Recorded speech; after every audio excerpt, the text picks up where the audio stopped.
सलाम अलैकुम। वालेकुम सलाम। मैनू आवाज नहीं आई सलाम अलैकुम दी। सलाम अलैकुम। वालेकुम सलाम। हाँ फिर डरपोक बन के तो हिंदुस्तान दे विच किसे कोई भी नहीं रह सकता हैगा जिन्ना चिर तुसी अपनी कौमीयत नू प्रकाश नहीं करोगे ते इस दुनिया दे विच हिंदुस्तान दे विच रहना बहुत मुश्किल हो जाऊगा। सत्कारयोग साध संगत जी, निमरता सहित आपनू फतेह अर्ज करते हैं। वाहिगुरू जी का खालसा वाहिगुरू जी की फतेह ते सलाम अलैकुम। सलाम अलैकुम। वालेकुम सलाम। मैनू आवाज नहीं आई सलाम अलैकुम दी। सलाम अलैकुम। वालेकुम सलाम। हाँ फिर डरपोक बन के तो हिंदुस्तान दे विच किसे कोई भी नहीं रह सकता हैगा जिन्ना चिर तुसी अपनी कौमीयत नू प्रकाश नहीं करोगे ते इस दुनिया दे विच हिंदुस्तान दे विच रहना बहुत मुश्किल हो जाऊगा। मैं बहुत ऋणी है साडे सोढ़ी बाबा जी दा, लालू बाबा जी दा, मौलाना साहब दा,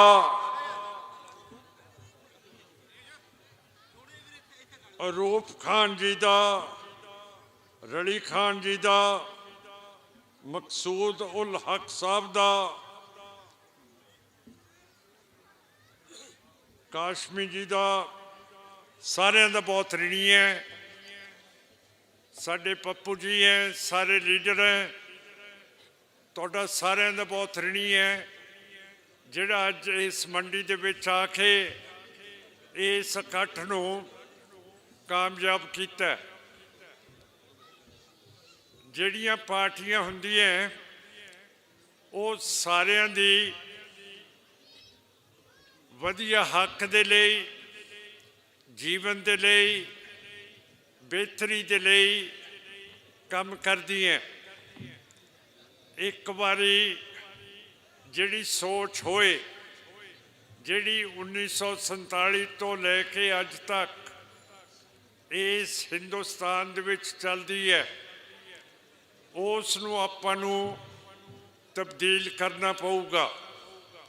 ਸਾਰਿਆਂ ਨੂੰ अपने अपने हक देने पैणगे।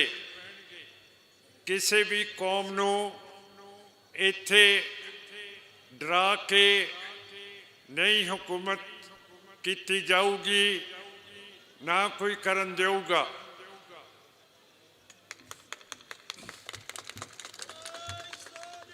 सत श्री अकाल। फर्जन मोदी साहब ਅੱਜ ਇੱਥੇ ਕੱਲ੍ਹ ਆਏ ਸੀਗੇ। 5 ਤਰੀਕ ਨੂੰ ਫਿਰੋਜ਼ਪੁਰ ਸਾਹਿਬ ਆਏ ਸੀਗੇ। ਬੀਜੇਪੀ ਦੇ ਪ੍ਰਧਾਨ ਉਹਨਾਂ ਨੇ ਵੀ ਗੱਲ ਕੀਤੀ ਹੈ ਕਿ ਜੇ ਬੀਜੇਪੀ ਤੇ ਆਰਐਸਐਸ ਦੀ ਵਜ਼ਾਰਤ ਨਾ ਆਈ ਤਾਂ ਪੰਜਾਬ ਦੇ ਵਿੱਚ ਹਫੜਾ ਦਫੜੀ ਪੈ ਜੂਗੀ ਤੇ ਪਾਕਿਸਤਾਨ ਦਾ ਡਰ ਦਬਾਅ ਵੱਧ ਜਾਊਗਾ। ਇਹ ਸੋਚ ਨਹੀਂ ਜਿਨ੍ਹਾਂ ਨੇ ਹਿੰਦੁਸਤਾਨ ਤੇ ਪਾਕਿਸਤਾਨ ਨੂੰ ਬਣਾਇਆ ਸੀ ਇਹ ਉਹਨਾਂ ਦੀ ਸੋਚ ਹੈ। ਉਹ ਅੱਜ ਦੀ ਗੱਲ ਕਰਨ ਇੱਥੇ ਸਾਡੇ ਹੁੰਦਿਆਂ ਨਾ ਪਾਕਿਸਤਾਨ ਤੋਂ ਡਰ ਹੈ ਨਾ ਸਾਨੂੰ ਹਿੰਦੁਸਤਾਨ ਤੋਂ ਡਰ ਹੈ। ਅਸੀਂ ਆਜ਼ਾਦ ਲੋਕ हैं ਤੇ ਆਜ਼ਾਦੀ ਦਾ ਨਿੱਘ ਮਾਨਾਂਗੇ। ਬੇਸ਼ੱਕ ਕਿਸੇ ਨੂੰ ਚੰਗਾ ਲੱਗੇ ਜਾਂ ਮਾੜਾ ਲੱਗੇ ਸਾਡੀ ਜ਼ਿੰਦਗੀ ਦੇ ਵਿੱਚ ਤਬਦੀਲੀ ਆਉਣੀ ਪਊਗੀ। सरदार सिमरनजीत सिंह जी मान बोले सोनिहार।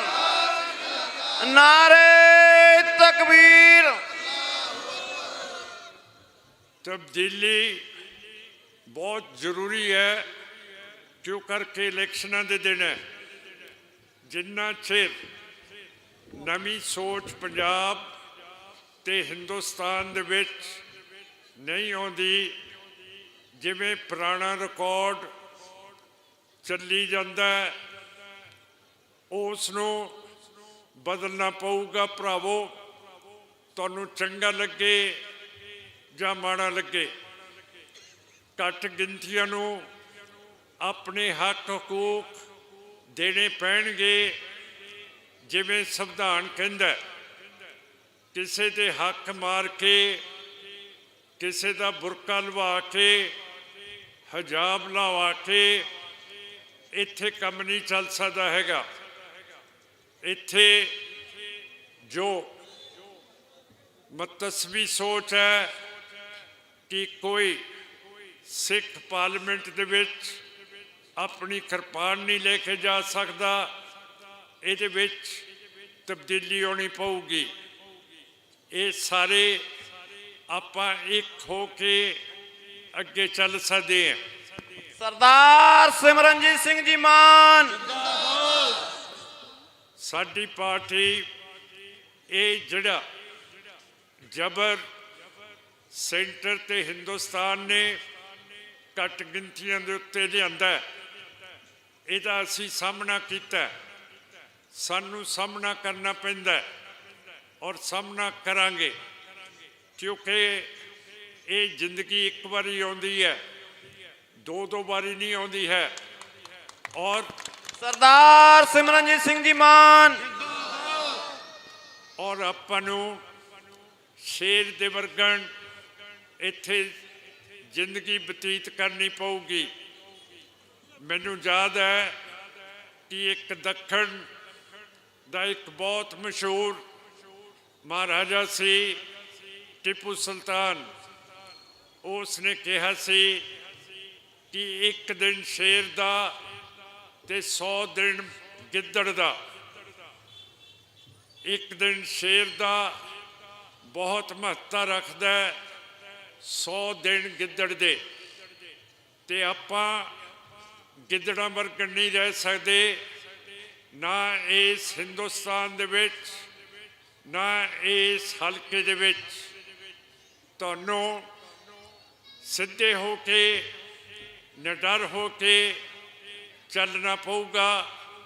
ਜੇ ਸਾਡੀ ਪਾਰਟੀ ਜਿੱਤ ਕੇ ਸੀਟਾਂ ਅਸੈਂਬਲੀ ਦੇ ਵਿੱਚ ਲੈ ਕੇ ਜਾਊਗੀ, ਇਹਦੇ ਵਿੱਚ ਦੋ ਰਾਇਆਂ ਨਹੀਂ ਕਿ ਸਾਨੂੰ ਨਿੱਤ ਜਿਹੜਾ ਵੀ ਕੋਈ ਦਿੱਲੀ ਤੋਂ ਆਉਂਦਾ, ਕੈਪਟਨ ਅਮਰਿੰਦਰ ਸਿੰਘ ਲਾਈ ਲੱਗ ਨੇ ਸਾਰੇ ਕਹੀ ਜਾਂਦੇ ਆ ਕਿ ਜੇ ਸਾਡੀ ਵਜ਼ਾਰਤ ਨਾ ਬਣੀ ਤਾਂ ਪਾਕਿਸਤਾਨ ਅੰਦਰ ਆ ਜਾਊਗਾ।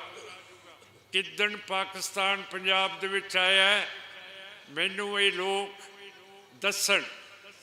ਮੈਂ ਹਿੰਦੂਤਵਾ ਦੇ ਲੋਕਾਂ ਨੂੰ ਕਹਿੰਦਾ ਕਿ ਤੁਸੀਂ ਆਪਣਾ ਕੰਮ ਸੰਭਾਲੋ। ਅਸੀਂ ਇੱਥੇ ਤਕੜੇ ਹੈ ਕਿ ਅਸੀਂ ਆਪਣਾ ਸੂਬਾ ਬਗੈਰ ਤੋਥੋਂ ਸਾਂਭ ਸਕਦੇ ਹਾਂ।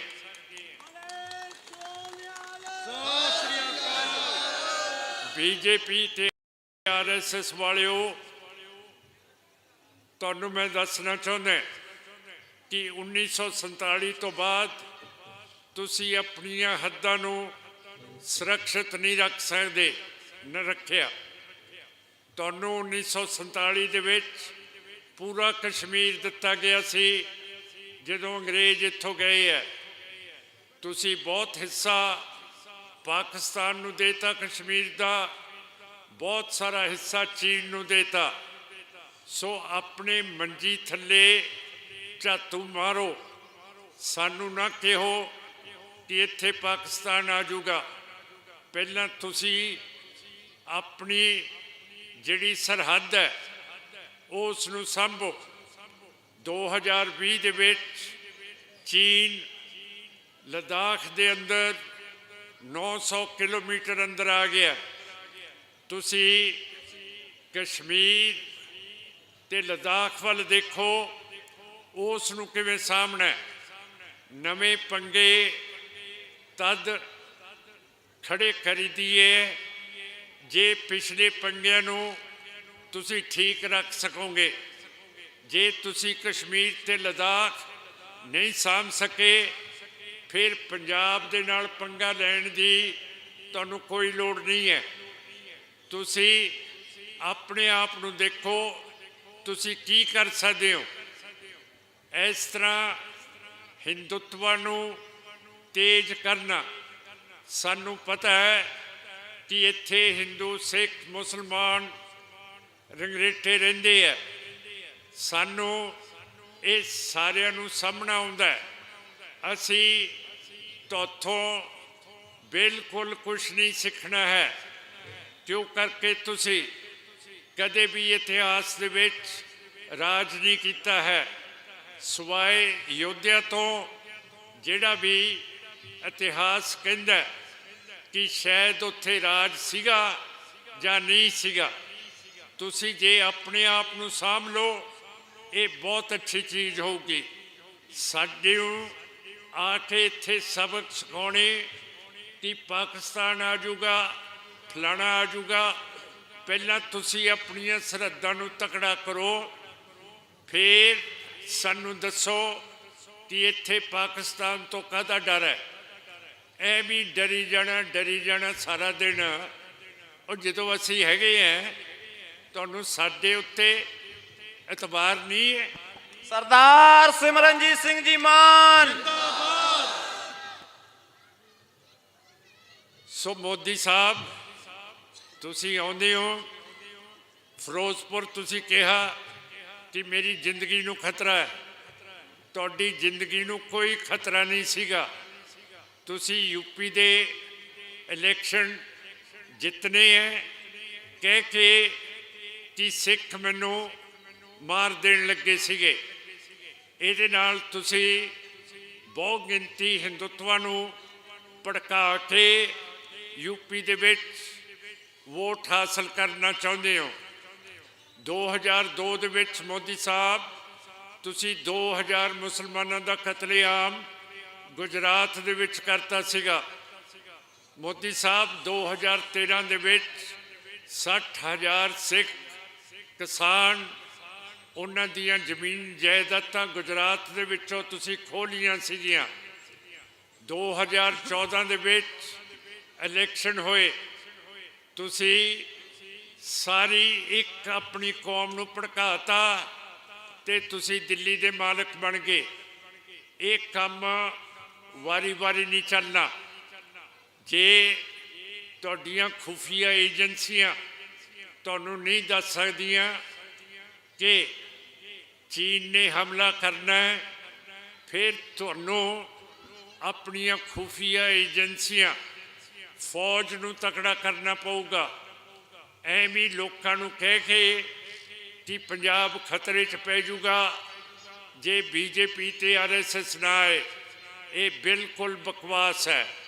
ਅਸੀਂ ਇਸ ਬਕਵਾਸ ਨੂੰ ਬਿਲਕੁਲ ਰਿਜੈਕਟ ਕਰਦੇ ਹਾਂ ਤੇ ਇਸ ਨੂੰ ਅਸੀਂ ਤੁਹਾਨੂੰ ਵਾਪਸ ਭੇਜਦੇ ਹਾਂ ਕਿ ਇਹੋ ਜਿਹੇ ਡਰਾਵੇ ਸਾਨੂੰ ਨਾ ਦਿਓ। ਅਸੀਂ ਤੁਹਾਨੂੰ ਡਰਾਵਾਂਗੇ ਪਰ ਤੁਸੀਂ ਸਾਨੂੰ ਡਰਾ ਨਹੀਂ ਸਕਦੇ ਹੈ। ਮਾਫ ਕਰਨਾ। ਸਰਦਾਰ ਸਿਮਰਨਜੀਤ ਸਿੰਘ ਜੀ ਮਾਨ। ਬੋਲੇ ਸੋ ਨਿਹਾਲ।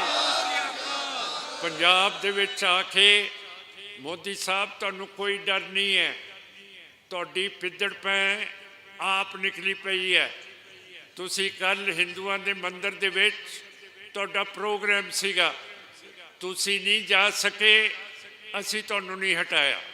ਸੋ ਮੇਰਾ ਮਤਲਬ ਹੈ ਕਿ ਇਸ ਤਰ੍ਹਾਂ ਤੂਮਤਾਂ ਸਾਡੇ ਉੱਤੇ ਲਾਉਣੀਆਂ, ਇਹ ਬਿਲਕੁਲ ਗਲਤ ਤੁਹਾਡੀ ਪਾਲਿਸੀ ਹੈ ਤੇ ਅਸੀਂ ਇਸ ਨੂੰ ਬਿਲਕੁਲ ਖਤਮ ਕਰਨਾ ਚਾਹੁੰਦੇ ਹਾਂ ਤੇ ਅਸੀਂ ਆਪਣੀਆਂ ਜ਼ਿੰਦਗੀਆਂ ਆਪਣੇ ਮਜ਼ਹਬ ਦੇ ਵਿੱਚ ਰਹਿ ਕੇ, ਆਪਣੇ ਰਿਵਾਜ਼ਾਂ ਦੇ ਵਿੱਚ ਰਹਿ ਕੇ ਇਹ ਬਤੀਤ ਕਰਨਾ ਚਾਹੁੰਦੇ ਹਾਂ। ਤੁਸੀਂ ਸ਼ਾਇਦ ਦਿੱਲੀ ਦੇ ਮਾਲਕ ਹੈਗੇ ਹੋ, ਪਰ ਤੁਹਾਨੂੰ ਇਹ ਨਹੀਂ ਪਤਾ ਕਿ ਭਾਈ ਬਘੇਲ ਸਿੰਘ ਨੇ 1743 ਦੇ ਵਿੱਚ ਦਿੱਲੀ ਦੇ ਵਿੱਚ ਲਾਲ ਕਿਲੇ ਦੇ ਉੱਤੇ ਨਿਸ਼ਾਨ ਸਾਹਿਬ ਚੜਾਇਆ ਸੀਗਾ। ਤੁਸੀਂ 1947 ਚ ਚੜਾਇਆ।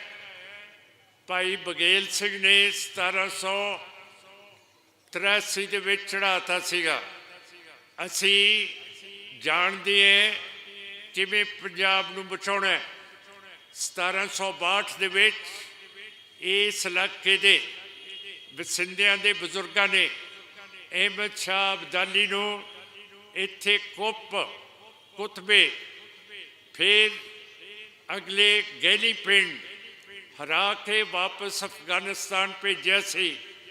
ਤੁਹਾਡੇ ਵੱਲ ਅਹਿਮਦ ਸ਼ਾਹ ਅਬਦਾਲੀ ਪਾਣੀਪਤ ਆਇਆ ਸੀ, ਤੁਸੀਂ ਉਸ ਨੂੰ ਹਰਾ ਨਹੀਂ ਸਕੇ ਹੈ।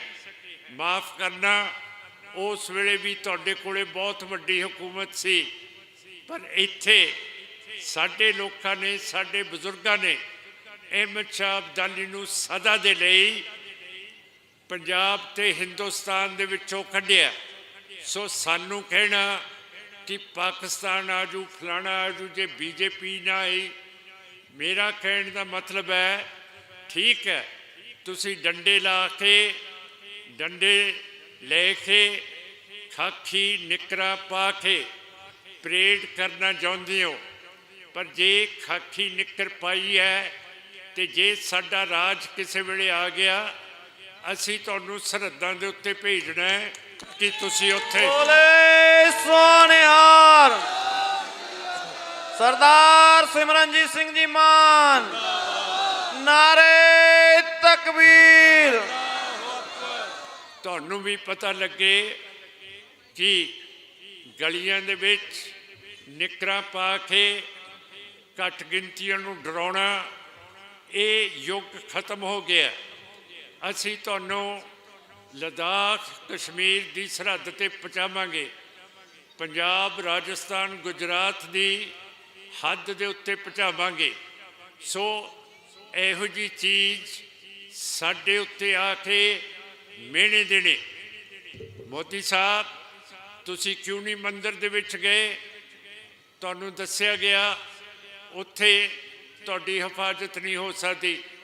ਫਿਰ ਤੁਹਾਡੇ ਕੋਲੇ ਸਾਰੀ ਮਿਲਟਰੀ ਹੈ, ਸਾਰੀ ਹਵਾਈ ਸੈਨਾ ਹੈ, ਤੁਹਾਡੇ ਕੋਲੇ ਪਰਮਾਣੂ ਬੰਬ ਹੈ, ਤਾਂ ਫਿਰ ਇਸ ਦੇ ਬਾਵਜੂਦ ਤੁਹਾਡਾ ਹਾਰਟ, ਤੁਹਾਡਾ ਦਿਲ ਡਰ ਜੇ, ਇਹ ਸਾਡਾ ਕਸੂਰ ਨਹੀਂ ਹੈ।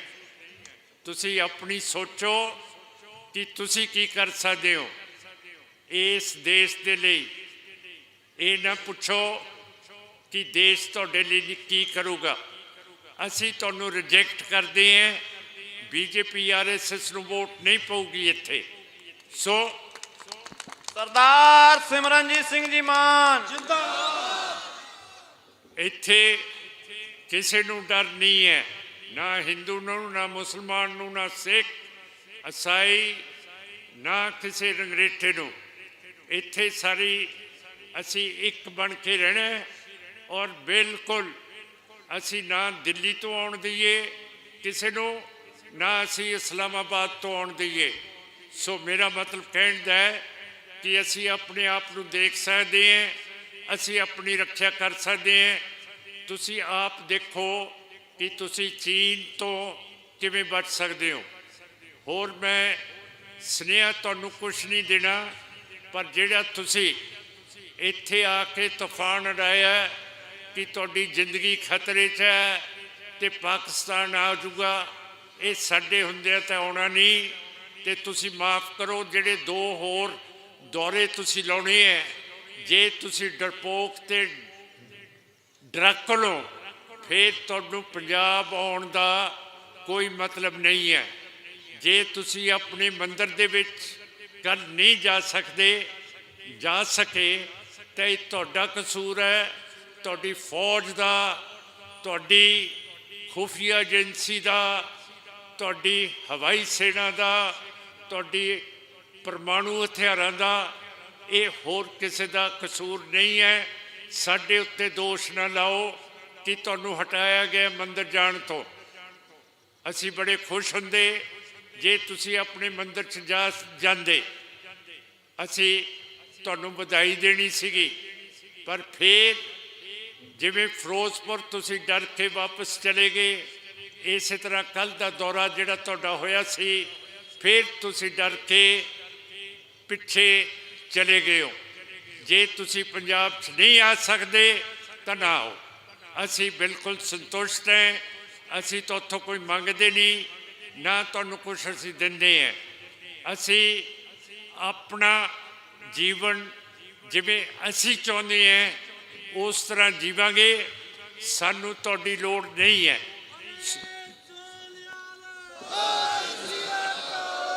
ਸੋ ਆਸ ਕਰਦੇ ਫਤਿਹ ਦੀ, ਦਿਲ ਤੁਸੀਂ ਤਕੜਾ ਰੱਖੋ, ਕਿਉਂ ਕਰਕੇ ਸਾਰੀ ਜ਼ਿੰਮੇਵਾਰੀ ਸਾਡੇ 'ਤੇ ਹੈ ਕਿ ਅਸੀਂ ਇਲੈਕਸ਼ਨ ਲੜ ਰਹੇ ਹਾਂ ਅਤੇ ਅਸੀਂ ਬਿਲਕੁਲ ਬਰਦਾਸ਼ਤ ਨਹੀਂ ਕਰਦੇ, ਨਾ ਦਿੱਲੀ ਤੋਂ ਨਾ ਇਸਲਾਮਾਬਾਦ ਤੋਂ ਇਹੋ ਜਿਹੀਆਂ ਤੂਮਤਾਂ। ਅਸੀਂ ਆਪਣੇ ਆਪ ਨੂੰ ਬਿਲਕੁਲ ਸੁਰੱਖਿਅਤ ਰੱਖ ਸਕਦੇ ਹਾਂ ਅਤੇ ਸਾਡੇ 'ਤੇ ਕਿਰਪਾ ਕੀਤੀ ਜਾਵੇ। ਤੁਸੀਂ ਆਪਣੇ ਥਾਂ ਰਹੋ, ਅਸੀਂ ਆਪਣੇ ਥਾਂ ਰਹਾਂਗੇ। ਇਹਨਾਂ ਸ਼ਬਦਾਂ ਦੇ ਨਾਲ ਮੈਂ ਅਖੀਰ 'ਤੇ ਨਵਾਬ ਸ਼ੇਰ ਮੁਹੰਮਦ ਸਾਹਿਬ ਦੀ ਗੱਲ ਕਰਦਾ, ਜਿਨ੍ਹਾਂ ਨੇ ਛੋਟੇ ਸਾਹਿਬਜ਼ਾਦਿਆਂ ਦੇ ਲਈ ਸੂਬਾ ਵਜੀਦ ਖਾਨ ਨੂੰ ਕਿਹਾ ਸੀ ਕਿ ਇਸਲਾਮ ਇਜਾਜ਼ਤ ਨਹੀਂ ਦਿੰਦੀ ਮਾਸੂਮ ਬੱਚਿਆਂ ਨੂੰ ਕਤਲ ਕਰਨ ਦੀ, ਸ਼ਹੀਦ ਕਰਨ ਦੀ। ਤਾਂ ਸਾਨੂੰ ਉਸ ਨਵਾਬ ਸ਼ੇਰ ਖਾਨ ਦੀ, ਮੁਹੰਮਦ ਸਾਹਿਬ ਦੀ ਬਹੁਤ ਇੱਜ਼ਤ ਹੈ ਅਤੇ ਸਾਡੇ ਦਿਲਾਂ ਦੇ ਵਿੱਚੋਂ ਉਸ ਨੂੰ ਰਹਿਣ ਦਿਓ, ਕਿਉਂ ਕਰਕੇ ਤੁਸੀਂ ਉਸ ਨੂੰ ਕੱਢ ਨਹੀਂ ਸਕਦੇ ਅਤੇ ਅਸੀਂ ਇਸ ਧਰਤੀ 'ਤੇ ਜੰਮ ਪਾਣਾ ਅਤੇ ਸਾਨੂੰ ਪਤਾ ਹੈ ਅਸੀਂ ਕਿਵੇਂ ਆਪਣੇ ਆਪ ਨੂੰ ਦੇਖਣਾ। ਇਹਨਾਂ ਸ਼ਬਦਾਂ ਦੇ ਨਾਲ ਹੁਕਮ ਮੰਗਦੇ, ਵਾਹਿਗੁਰੂ ਜੀ ਕਾ ਖਾਲਸਾ, ਵਾਹਿਗੁਰੂ ਜੀ ਕੀ ਫਤਿਹ ਅਤੇ ਅਸਲਾਮ ਅਲੈਕੁਮ।